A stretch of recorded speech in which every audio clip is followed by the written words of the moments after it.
Leicester Till I Die TV. Watch and subscribe on YouTube and listen on your podcast platform. Hi everybody, Jerry Taggart here. Now be sure to watch Chris and Leicester Till I Die TV by subscribing on YouTube and following them on social media for all the latest Leicester City news and information. Come on you foxes! Strap yourself in because we're set up, switched on and ready to go.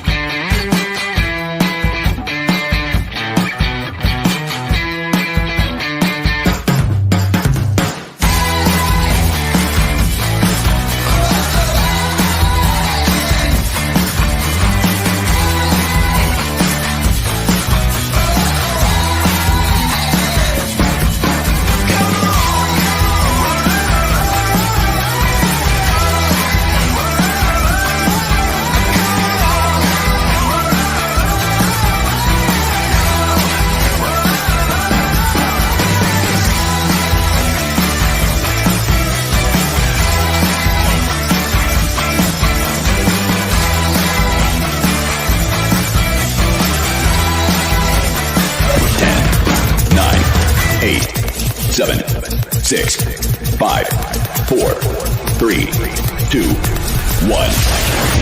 And it's live. Good evening, fellow Fox fans. How the devil are we? Getting excited yet? Got your tickets to Wembley? Sorted your jabs out? Honestly, it's easy to go on holiday. Well, actually, maybe it's not at the moment. But hey, breaking news. What about Mr. Messi, eh? Well, he's been my favourite for a long time. I never liked Mr. Bump and Mr. Nosy. Well, I just never got on with him at all. But apparently now you can hear, coming from London, that noise, the noise of Arsenal fans getting excited. Yes, maybe they might not want Maddison now. Maybe they'll want Messi. Well, that's their dreams for them, isn't it? You are watching and listening to Chris and Leicester Till I Die TV on YouTube and your favourite podcasts. We are live on Leicester Till I Die TV.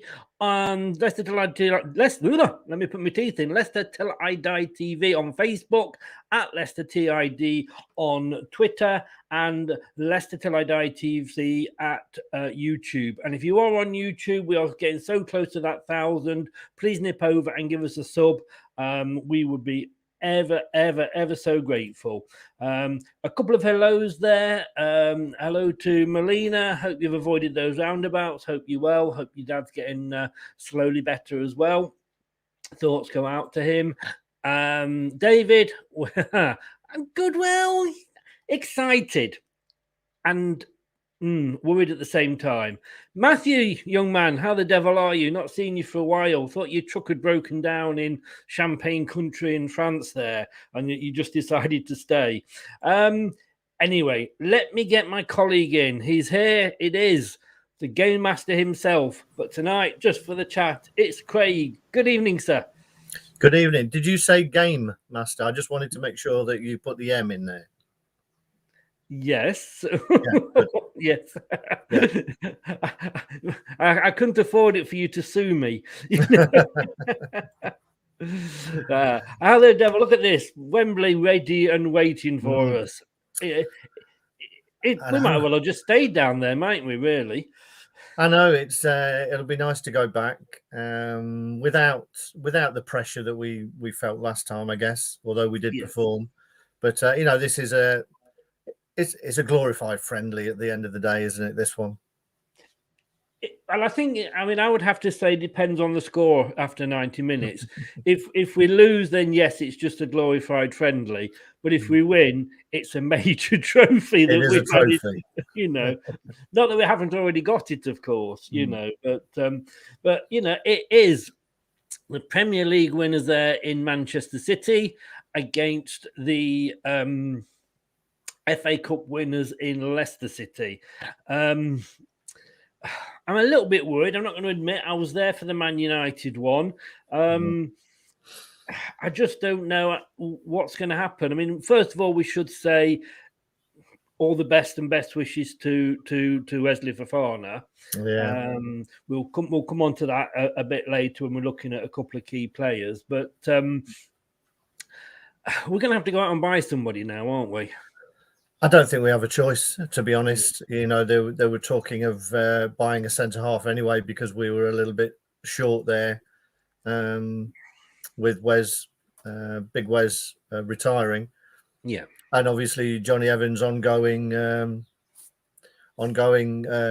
injury problems as well. But now this, it's funny. I was sitting there last night with Scott, and I almost preempted this, and I said, right, who's going to pick up the season-ending injury in a friendly? And we'd said the one place we couldn't afford to lose someone now is centre half, and lo and behold, so basically blame me. Well, I was about to say, yeah. Craig's address is everybody. Yeah.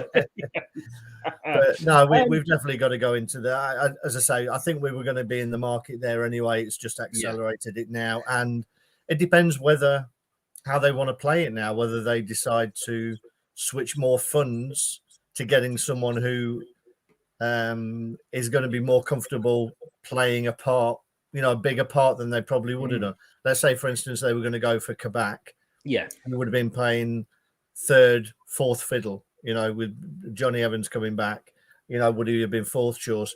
Whoever comes in now is probably going to be first choice alongside Thingy. So it's whether they try and get away with alongside Thingy. Alongside Soyuncu. Well, I've not seen him for a while. He's he's over his injuries. He is. Yeah. So you don't know that's the nickname that he's got down the training ground. So I was just giving you a little bit of an insight there. Got you. I mean, it is very much what you say. I mean, Soyuncu was on fine form last night. I had my sort of pre-season rant that I always like to do. He's come out and apologised, and fair play to the guy for doing that. And I always say, however bad the injury is, there is no player goes out purely to injure another one, apart from possibly Roy Keane, who did kind of admit to it, allegedly, just to cover myself. But they don't. We know that, But what annoyed me is after that happened and was so bad, we still saw the play acting from the Spanish players, And okay, I get I don't get it at all. I don't like it, and I think you should be booked. And even if it's missed retrospectively, it's cheating in my books. Yeah. We saw it in the Euros with the Italian player,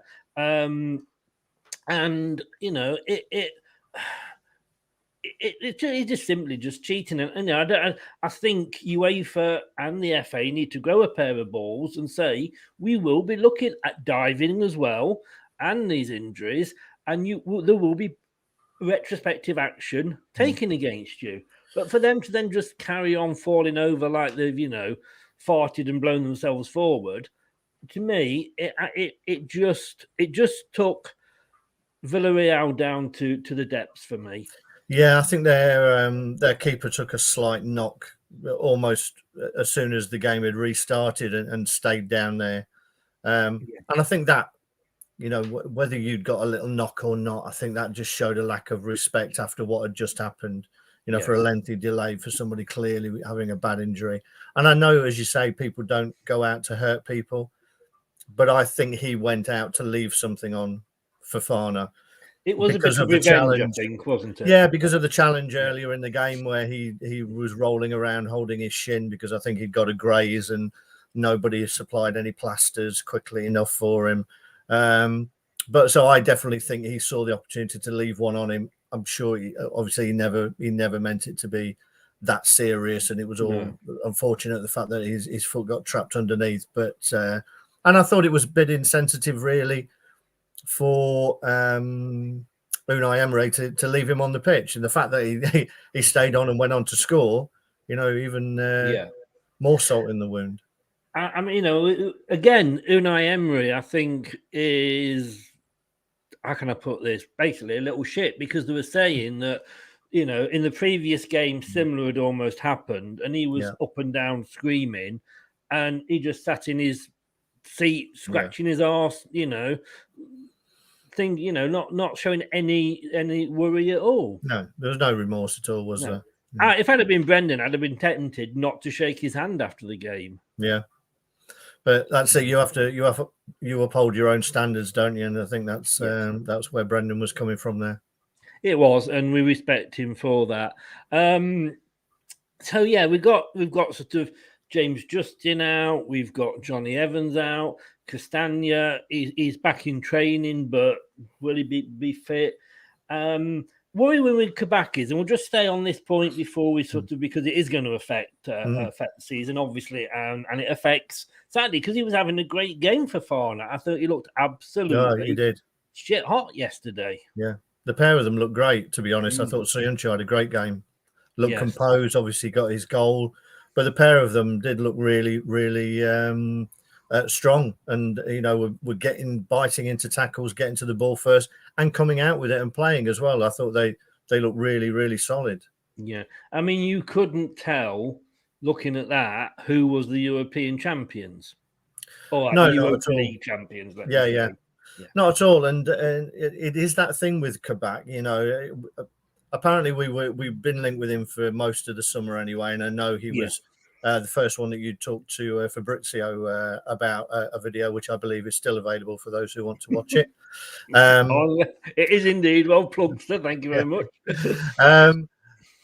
But I think he was another one to bring through slowly. You know, he doesn't have the physicality that I think is required, and what both Soyuncu and Fofana bring. They're very physical players who like to get in. So it'd be interesting at what kind of defender they are looking at. By all accounts, they had the press conference earlier and they said they have a small short list. A short list is a short list. I don't know what a small short list is, but you know, I'm sure a shorter list. Yeah, I'm sure we've all come up with our own players who we think, you know, maybe they could go after. Tarkovsky's a bit of an obvious one because we've been linked with him for the last 2-3 seasons, I think. But problem with that is now that Burnley hold all the cards in terms of a fee there.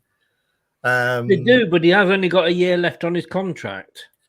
Yeah, there is that indeed. And again, and I know they bought a young kid from Stoke, I think, who looks decent from there. Other options I saw last night, people were coming up with ideas of getting Gary Cahill on a 1-year contract or whatever. You know, which necessarily wouldn't be a bad idea, to be honest. I'm going to say that came up on the post-match show, and it took a lot of people say, "Oh no," but I can see the logic in that. You know, he could come in and do what Huth did for us. Exactly, and what Johnny Evans has been doing. It's that old head. Yeah. You know, you've got better, more athletic players around you. You've got someone who's been there, done that, who can talk. You know, I'm not saying he would be the ideal solution, but it's an option, particularly as you're not paying any money for him, to be honest. Yes. Melina. The other one, the other interesting one to me was one that a player that I'd seen who looked like he was being used as a mate weight in some other transfer deals that was going around. And I'm sure he's not everybody's favourite either, but was Kurt Zouma from Chelsea, who I think is a decent player. He sort of lost his way and went out on loan for a couple of seasons, but came back last year with Tuchel coming in. 6'3". I mean, he's a man mountain, and would bring that physicality, and he's no slouch either. And they looked like they were prepared to let him go if a decent offer came in. So, but you know, Brendan and the team will have their own short list. It'll just be interesting to see who's on it. Kabak is the one that won't go away and hasn't gone away for a long time. My worry is, and I had this discussion with Brad yesterday briefly, that he's now almost, I think I've read somewhere, being offered on a free. They are talking about ending his contract, and still Liverpool don't want him. And that is the worry for me, is that if they've had him, they've sent it back, said no, we don't want him, and then they said, well, you can have him on a free if you want, and they're still saying, no, you're all right. We don't want you.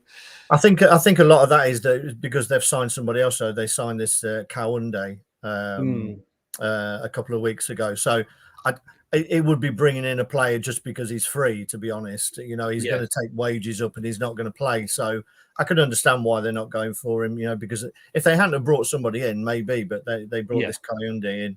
Was it Ben Smith that they bought from Preston? Is that the right name? They bought. I think so. Yeah, they brought him in, didn't they? Who's not played either. He's been let go apparently. So I mean, his Liverpool career went well, didn't it? Okay. Matthew says there basically what you're saying is whoever comes in basically guaranteed first choice. Andy Medhurst, Bertrand. I'm off in my fancy French. Bertrand. I'm determined to make him French and make him sound more exotic than he actually is on the South Coast. Bertrand was outstanding last night, and I thought he was. And he doesn't put a bad free kick in either. No, most of his. It was interesting to see that Maddison had been kicked off basically all of the dead ball situations. Interesting talking about Laporte. I was throwing Nathan Ake into the conversation as well because I think Ake is behind Laporte in that sort of pecking order at Man City. So I can't see that being anything other than a loan. No, and I can't see Man City wanting to strengthen other teams who are going to be up and around the top 6, top 4. I mean, it might be that a loan is the answer because we have got the players there, and we might not want a commitment of more than like you say, a season. But Ake, I wanted Ake when he was leaving Bournemouth, to be honest with you, because obviously I see him down here, but we obviously couldn't compete with Man City, but. Andy's saying here, and I don't know, he says, is Benkovic not a short-term option? He might have to be. You know, he might well be. I can see him playing at the weekend, to be honest. He just looks a little slow for me, and that's not necessarily in terms of pace, no, but in thought and awareness of what's going on around him. I think we saw that quite markedly with their second goal last night. Yeah, and unfortunately, the young lad who came on had a nightmare as well. To be honest, I'm not sure. You know, I think either of us could have played better than that. But I can't. I mean, a loan deal, but then even then, you know, who is it? You know, there's not a plethora of players out there who are ready to go in. Just had a thought. Hang on one second. Chris. Hey, is that Ryan Bennett? Yeah, I'm just wondering, sort of, what you got planned for the next 6 months? Ask him if he's got Phil Jones's number at Man U. Well, he's available, isn't he? Allegedly, he is available. I mean, Benkovic. Brendan had him at Celtic. Brendan played him regularly at Celtic. He was a starter for 2 seasons. You know, he had him for the season and took him back for a second season. And yet he won't risk him in the Premier League. He has been loaning him out. So there's something there that Brendan said, well, you know, you're good enough for Scotland. You're not good enough for England. But he might be, like you say, we've not, as far as I know, got any loan deals lined up for him. He might be a very short-term answer. But if you had to nail on who you would want, and I'm not saying who we're likely to get, but who you would want, who would it be? I think out of all of them, I would try and get Zuma, to be honest. Right. You know, there's also, I mean, Christensen played quite a lot last season, but I thought he was lacking in physicality. And physicality is the word that Brendan uses a lot, particularly from his defensive midfielders, but also always around his defensive team. He's always on about physicality. And I'm not sure, that's why I'm not sure about Benkovic, but somebody like a Zuma has that in bucketfuls. David, you're doubting my choice of Ryan Bennett. I can't understand that at all. You know, let's face it, we'd take anybody, wouldn't we? Facebook user here, Rob. Sorry, it's Rob. Ben Davis. Well, we've just discussed him. He never got near the first team, did he, at Preston? I think. Sorry, carry on. No, Ant from Ant's Leicester Fan TV channel, which was great to have you on the other day, Ant. Saw your post-match report yesterday, looking very, very happy. He's Tarkowski, and I like Tarkowski, to be honest with you, because he's got the experience of the Premier League, you know, and but I just fancy playing for us Gary Cahill. As I say, if we were looking for one, which we're now looking for two. Yeah. So for me, him on a year's deal exactly makes sense to me. I'm going to say, he's not the best, but he gives it everything, and we know that he is physical and he has experience, you know, at the highest level. And he's organised. Yeah. You know, he's been there, seen it, done it, literally has more than the one T-shirt. And, you know, he's the sort of person that wouldn't be slightly worried at going up to Soyuncu and saying, I don't care how big your dick is, mate. You do what, you know, you get in that position now. Exactly. It's a shame the guy who was on loan at Fulham last season has just gone to Palace as well, because he was a decent player. He did really well in the 6 months he was at Fulham, but I think Palace have just picked him up. Yeah. Andrew's saying here, what you doing on the Sunday? Do you fancy 90 minutes work, cash in hand? Just got to run around and look okay. Well, I'll tell you what, if he does it on Sunday, he'll be on the pitch on his own because we're playing on Saturday.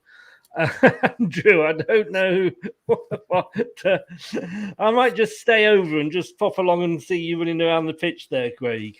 Hello to Charlie, Man City fan from did the quiz with us the other night. Messi to Leicester. Haven't you heard, Charlie? Apparently he's off to Arsenal. All the fans are getting excited about that. He says Cahill's over the hill. Did we not think that about Huth though, Robert Huth? Yeah, it's a tricky one, and I think it's easy more than a year. I think yes, but just for the year, you know. Yeah, I think you could say that about Cahill, and you know, he's not done enough to warrant a new contract at Palace. But then you have a new manager coming in there, who wants to, you know, impose himself on it. If Hodgson was still there, you don't know whether he would have got another year's contract. Yes, his better days are definitely behind him, and he wouldn't be my first choice. No, but it makes sense to bring in some experience, particularly depending on how long Evans is out. Nobody's saying that Evans is anywhere near coming back at the minute. And the older you get, you'll know this, Chris. The older you get, you know, injuries take longer to shrug off. What are you trying to say? You're still taking that knife in from the shit shirt show, weren't you? Matthew, his son, and him are going on Saturday. Who fancies a pint? If you see me, buy me a pint. I will never say no. I'm easily bought, as Craig will tell you. Hi, David. Thanks for joining us. Jerome Boateng on a free, maybe, says Scott. Well, not sure. We play such a high line compared to when we had Huth. We do. But like I say, we literally are plugging the gap, and we'll probably need another one as well, like Craig said. But I think for that emergency loan, it's better, you know, he gives us something that a young new signing, unless you're another Fofana, won't give you, and that is the experience that we missed. I think the big thing is this has come so late, isn't it? It's 2 weeks before, you know, we were tracking that Demiral at Juventus, and he's just gone. I can't remember where he's gone, but he's just signed for Atalanta, I think he's gone to. So because the Atalanta centre half is going to Spurs. Yeah. So, you know, it's late, and that's the problem in terms of bringing in players who are not necessarily your first choices. Who are going to be plugging a hole. So for me, you know, it'll be interesting to see what the ownership think and whether they decide that this is so important. That back line looked great last night, Yes. all across the back four. So it's whether they say, right, this is such an important part of the team now. We seem fair. Okay, we wanted another right winger, but I think we can probably get away with that if we don't get it, if we put all the resources into getting this centre half, because I think that centre half position now is the most important gap that needs to be filled. So, you know, whether they just go for a really big name or whether they just look like they just want to plug a gap for a bit. I mean, I'm going to say something a bit controversial here because I was just thinking, like, you know, does anybody know if Wes has left the country or if he's still available for a bit of a we play? said this walking back from the ground last night as to whether they would bring him back on a short-term contract, to be honest. The only problem with that is I wasn't confident with him at the end. No. You know, I mean, was that an own goal in the FA Cup or not? No. The worrying thing for me is whether if he doesn't get someone in, like he did last night, he went to a back three. Yeah. And then that changes the whole thing because he was so confident in a back four with two centre halves that he could trust. As soon as he was going down the pecking order to his centre halves, he decided he'd be better off with three. Yes. And those three weren't very good. So, you know, this is again, it was. We know that second team is not going to be the team that sees much action other than maybe exactly. But that's what I mean. If he's not confident that he's got someone he can put alongside Soyuncu, he may end up going with a back three, and then that throws out the rest of the team. Yeah, I can see that happening, to be honest with you. Facebook user agreeing there what we're saying about getting him on a 1-year contract. If push comes to shove, we could play Ndidi in defence and play Samori as a defensive midfielder. I think that's pretty much an option, isn't it? We know Ndidi's been there, played that before. And we've still, I think Mendy's injured at the moment, so I don't think he'll be coming in. But for me, you end up falling into the trap that Liverpool fell into last season.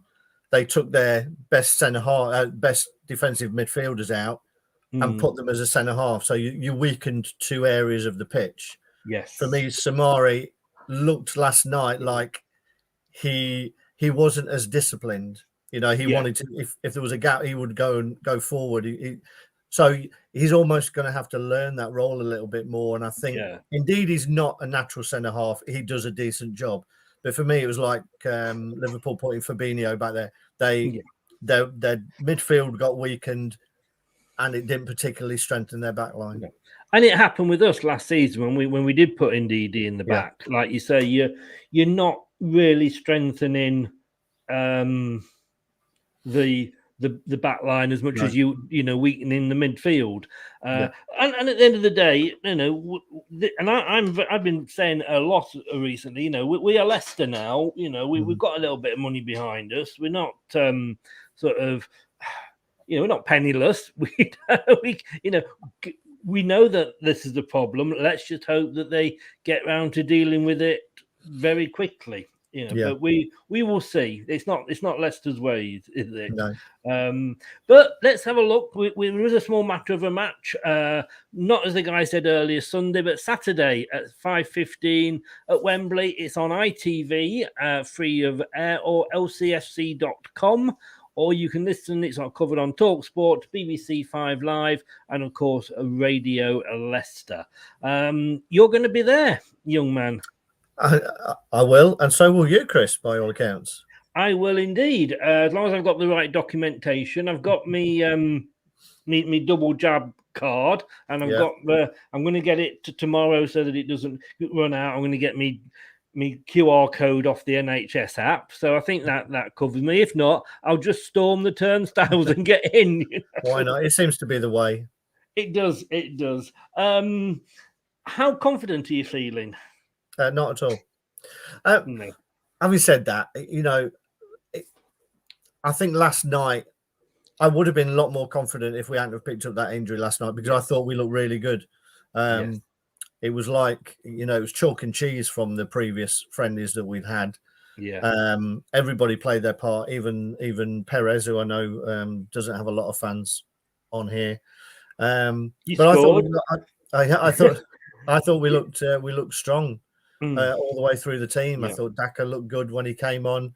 You know, he plays right on the last man, very similar to Jamie. So I would have been more confident.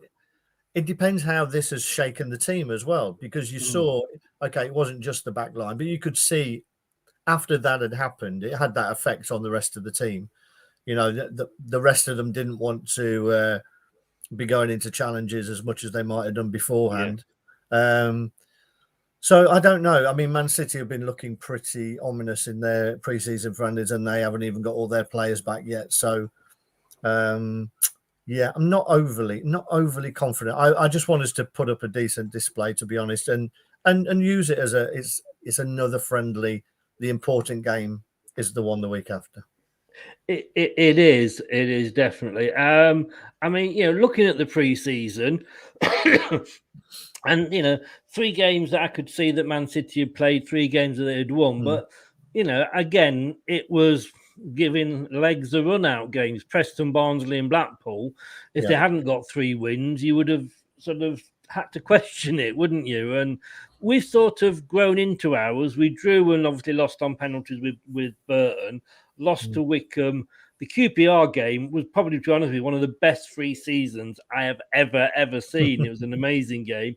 And of course, last night, that first half, and I know I quite often say this, but you know, it was like watching Brazil. We totally outplayed them, and that was pretty much as close, I think, to the it's not now obviously, but to what the starting 11 would be against the teams. And it was just like, I'm sat there thinking, wow, I was really thinking we're gonna do something this season. Definitely, and it was the first time we were trying to work out if that was the first time that we'd seen Fofana play in a proper game. To be honest, I know he played at Burton, but at the King Power, because I think since it's been locked down since we bought him. So yeah, you know, so I think they fed off the crowd. You know, they felt the crowd back in there, and we looked really good. Everybody looked fit. You know, they looked to go forward. Barnes looked like he wanted to take people on all the time as well. So what a goal! Yeah, I mean, he took it really well, didn't he? So you know, confidence was there.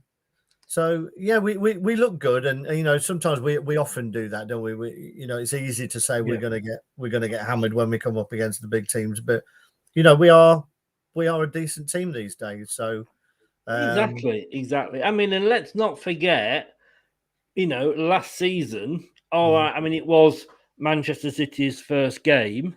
It's Manchester City's first serious game on Saturday, isn't it? But you know, a little bit of a 5-2 win. All right, they got the win back later with the 2-0. But you know, that we exposed their defense. Jamie, you know, I think if he was playing now, he'd have got another 30 penalties. And they were just hacking him down, weren't they? But that just shows that we shouldn't be scared of anybody. No, and I think it'll be pretty much the same again, whether it's Jamie and whether it's Daka who comes on second half. I think getting in behind them, because they do like to play a high line and press the game, you know, is the key to get past them. And let's not forget, Man City have got a 50% win record in their community charity shields, and we've got a 50% record as well. You know, admittedly, we've been in 2 and they've been in 12, but that's irrelevant. We look at the percentages, don't we? You've got to look at the percentages. Exactly. So we have got things within our armory to hurt them. Yeah. You know, just as they have, but ours may be a little bit more direct. And there were opportunities last night. It was a little frustrating because there were more opportunities, I thought, for us to get in behind Villarreal with quicker switches of play. Barnes had a lot of room that wasn't really exploited. So I think that's the way to get in behind Man City and really hurt them. The more that happens, the deeper they do have to drop, either that or they're just gambling. So I think it's up to us to actually put the ball in behind them and get them turned and pushed back. Well, I mean, it's been a bit of a day of sort of breaking news, but a player from each side, one that won't be making an appearance, and the Mm. other one probably won't be making an appearance, but £100 million, it looks like it's going through. But I don't think we'll see him on Saturday. I think you might see him off the bench. To be honest, I don't think he'll start, but probably throw him on for a cameo.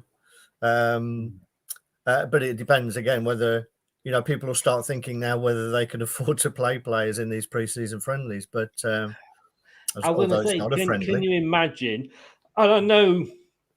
These players are insured up to the hilt, but £100 million and he gets injured in the first game. And I am not saying that we should go out and do that, but it would be sort of sod's law. But I mean, the game is getting obscene, isn't it?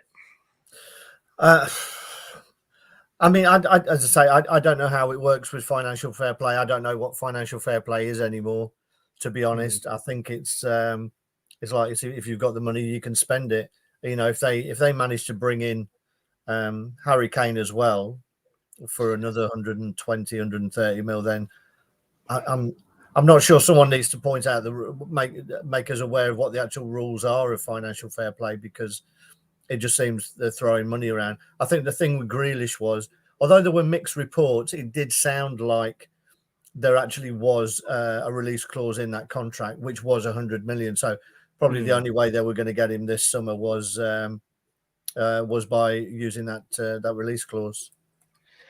Like you say, it's just we've been caught out with the financial fair play in our time, but you just got to wonder what the rules are, like you say, and if they spend £200 million on two players in one season, where we know where the money's coming from, but where is it coming from the club, if you like? It is, and you could say again, is this the big clubs buying the league?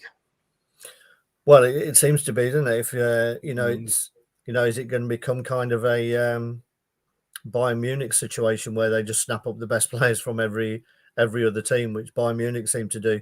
Every decent player seems to end up at Bayern Munich, although apart from Haaland, who looks like he'll go abroad if he moves again. But it does seem that way, that they've got the money, and this is the danger, isn't it? That no sooner has that sort of top four, top six starting to broaden out, with the likes of us, with West Ham getting in there last year as well, and there's Arsenal will come back at some point. The bigger clubs go again and somehow seem to open up that never-ending purse of money and just buy the best players. So it's sort of a dangerous situation to be in. Maybe they're just trying to create their own Super League, but within the Premier League. Well, I mean, that's not gone away, has it? The old ESL. It'd be interesting to see what English clubs do there. But I mean, I feel a little bit hypocritical on this when we talk about paying money, buying the league, that sort of thing, because we go out and we pay 30 million for Fofana and Slimani, etc. There wasn't so long ago when we were getting excited because we paid £1 million for Mark Draper, and I'll try not to mention the 5 million we spent on the player from Wolves. But clubs like, let us say, Rochdale, Preston, Sheffield United, they probably look at us and go, "Yeah, we can't afford to do what Leicester are doing. They're buying the top 5 place." Yeah, I'm going to say it trickles down, doesn't it? It's all in different levels. We're in that sort of second tier almost within the Premier League, that we don't, throw that much money around. Our biggest transfer, I think, is still Tielemans, if I remember rightly from a quiz question that someone gave. That I think is around the 40 million mark. Was it Michael Barrymore asked that one again? Was it? I'm not sure if it was a Michael Barrymore or whether it was an early Magnus. I'm not sure, but I can't see us, breaking that record, for a while. No. But the market moves, and that's the thing. You've got to keep up with the market. Yes. And that's the dangerous thing. And I think it has to be put in very soon that there has to be some kind of limitation of where fees are going to go, because otherwise it will just create that super rich at the top, and there will be a gap that nobody will be able to fill. And the only way to do it will be to just buy your way to success. Yeah, I mean, we kind of feel that, because we say, you want Harry Maguire, he's 80 million. You want James Maddison, Arsenal, he's 70 million. So we're kind of fueling it ourselves. But I don't know. I just think, like you say, after the Premier League win, it was almost like the club said, "Yeah, we're not going to let that happen again." The FA Cup's slightly different, I think, because you sort of kind of. We've seen Wigan win it. We've seen it isn't something that underdogs can win. But with the title, it's like almost like, well, Leicester finished 5th for 2 seasons running here. They're getting a bit close to us. They're in the top 4 for 37 weeks. We need to do something about this. Yeah. I mean, that's why the Super League came about, wasn't it? That they didn't want this to happen again. They want to protect themselves and be eating at the top table all the time. But unless there's something brought in along the lines of almost like a fantasy football, that there's, you have 100 million to spend throughout a window, and that's it. You choose to spend it all on one, or you spend it on 5, and that way prices will have to come down. Now I'm sure that there's lots of legalities around doing that, but there has to be something like that put in, whether it's a percentage of X, Y, and Z. But there has to be some kind of limitation to make it, because every other sport has that in. The American sports, they pay huge wages, but they don't pay transfer fees, because most of it comes through the collegiate system. But they do it in a way that the worst team gets the first pick. So there's a process in place there to ensure that it becomes cyclical, and every team does have a chance to slowly build their way up. Now, I'm not saying that we want something like that, and we couldn't have something like that, because obviously there's no affiliation to universities, and that's not where the club's players come from. They come from the academies, but there has to be something put in place, I think, to stop that gap widening. So we've got the final, like we say, on Saturday. Is Pep going to bottle it again? No, I don't think so. I think he'll put out a strong team. He's played a couple of youngsters that were interesting. There's a guy called Edozie who's played and has scored in the last 3 friendlies. Who looks decent, only a young kid. But the 2 that have been standing out is Mahrez and Gundogan. Mahrez has scored, I think, in 3 consecutive games.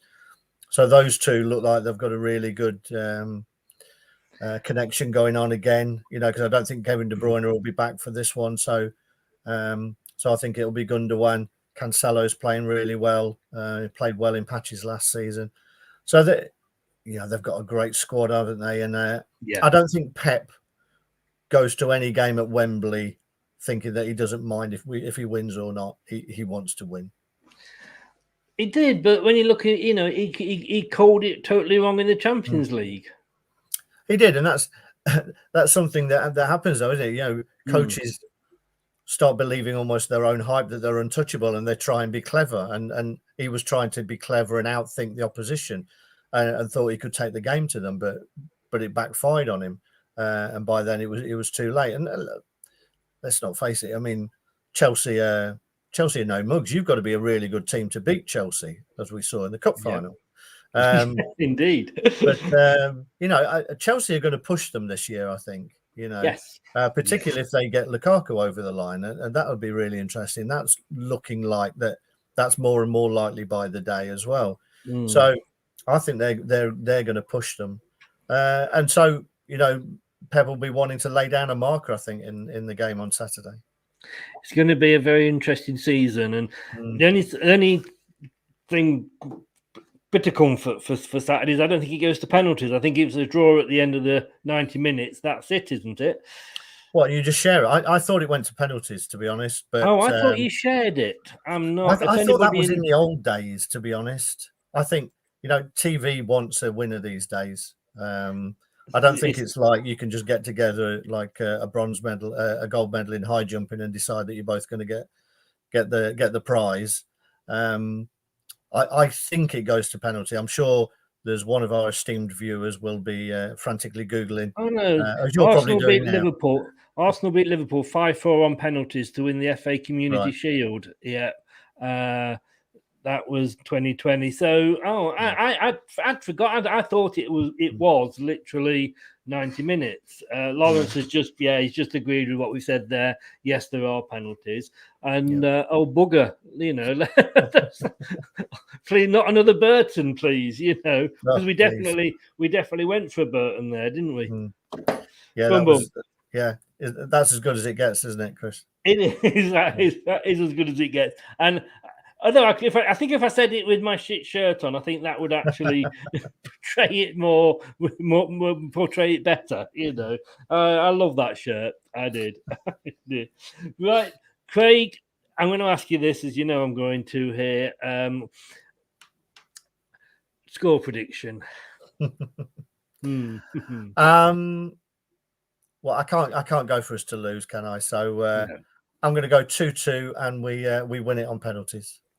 I wasn't going to go for the penalty thing. I was just going to say just give us the result. But I would take a draw, and then penalties is just a lottery, isn't it? Yeah. Totally. But hey, thanks so much for coming on, Craig. Have a safe journey and a safe travel down to Wembley on Saturday. Look out for me. I won't have that shirt on. No. Have you decided on your outfit, Chris? No, because I tell you something, and thank you for bringing this up. I can have another moan about Leicester City now. Back in May, I pre-ordered the home kit with the FA Cup decal on the arm. I still haven't got it. I'm surprised you've not pulled rank, Chris. You've not used your widespread influence. I hope you said rank then. I really hope you said rank. I think if you started knocking on a few doors, they'd make sure that you got it there. Maybe they're going to hand deliver it to you pre-match on the pitch. Maybe they're going to say, "What seat are you sitting in, Chris?" We'll send top up with it. But I mean, apparently it is on its way, but it's been on its way from the KP to Royal Mail for 2 days. And so it's whether it will get here before the FA Cup final. I haven't got much hope, to be honest with you. So then I hope it gets there before the FA Cup final, Chris, to be honest. But maybe not in time for the Charity Shield. I still call it the Charity Shield. That says how old we are. I do. It is what it is. It's a charity game. It's a game for charity, isn't it? But it's not PC to say these things these days. But I ordered the away kit, the away top last Monday. So it's like chicken egg, which is going to come first, but neither before. So I have a feeling I do know which top I'm going to be wearing, but I think you should do, Chris, I think you should wear all of your shirts and take one off every time there's a corner. I tell you what, mate, I'm going to find it hard to get through the turnstiles anyway with my stomach. I put all them shirts on as well. But the interesting thing is, somebody brought this up the other day. What are we going to find on our seats, I wonder? Yes, that is a good point. And is it wrong of us that we automatically think that there will be something? We're almost becoming like, what if they don't do it one game? We're going to go. I don't think all of us, because to be honest, that's not crossed my mind at all. Not. And the problem was when we went to the last time, they gave me a T-shirt, but it wasn't big enough. I think I got a small. You know what I mean? So it just about went over one arm. But no, it's nice that they do that, and we should be appreciative of it. Which I think we are, but we will see. Andy's gone 2-0. Let's be optimistic. Hey, if you'd have said 5-2 this time last year, I'd have laughed in your face. So you never know. You never know. Craig, have a really safe day, mate. Thanks, you too, Chris. And yeah, hopefully, if we get a chance, we'll bump into each other and say hello. We may well do. Do you know where you're sitting? I'm in the crowd. I think I'm lower tier behind the goal, or to the right, just to the right of the goal. I'm sort of reasonably high behind the goal and the halfway line, if that makes sense. So I should get one of those big things that goes, "Hello, Craig." Doing it. Yeah, I'll look out for it. Look at you, please do. Next Friday, we'll be discussing the Wolves. It's back next Friday, the Premier League. Oh, yeah, indeed. Thank God we had Euros this summer, I'll tell you, to keep us going.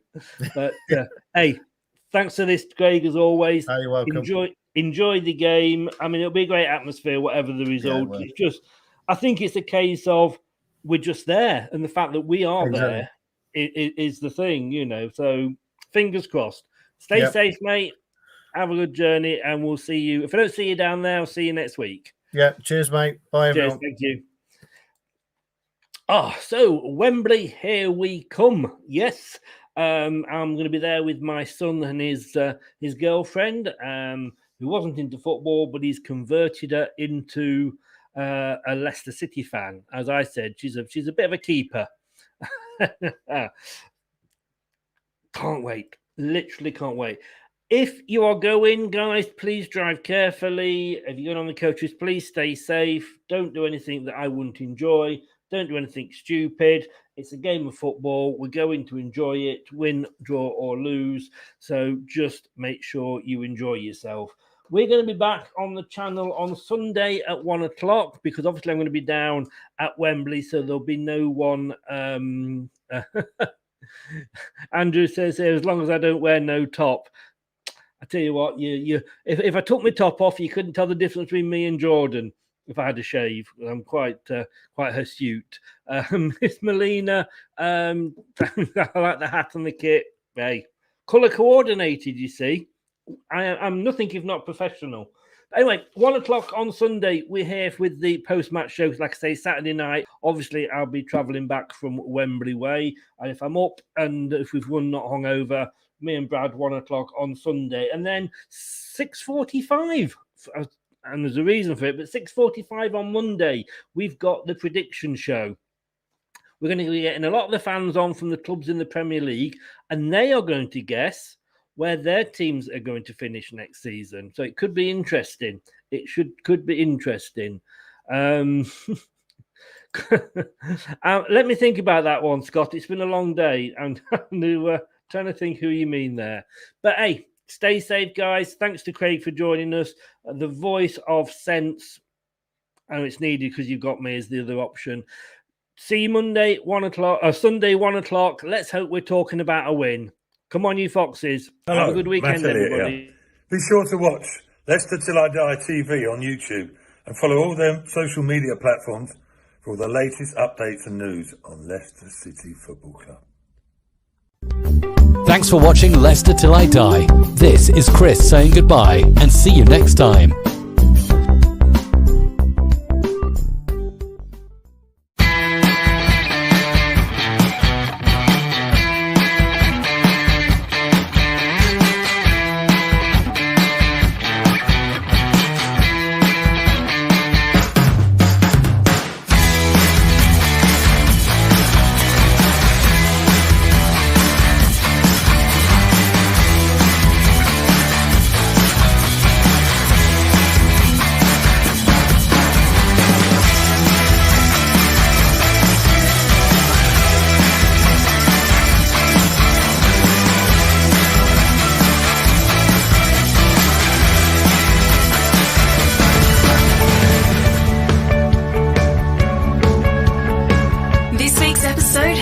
To an end.